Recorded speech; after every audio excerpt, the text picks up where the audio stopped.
Melainkan kalau korang sambil driving tengah main handphone, brek padu pun tak jadi apa, Mat. Ini bukan salah brek. Ini salah kau, setan. Benda paling takutnya kan, bukan kereta tak jalan tau, tapi kita tak berhenti.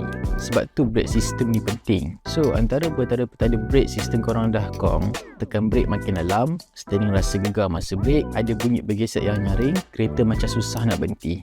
Kalau korang rasa benda-benda macam ni, korang boleh check brake pad korang. Selalunya masalah dia datang dari sini. Yang ni brake pad dari mana? Kualiti dia memang solid sebab dia guna nanoceramic teknologi, which is banyak kelebihan daripada brake pad OEM biasa. Selalu kalau korang beli brake pad, dapat brake pad je kan. Yang ni korang akan dapat sekali grease, cleaner dengan glove. Memang komplit lah.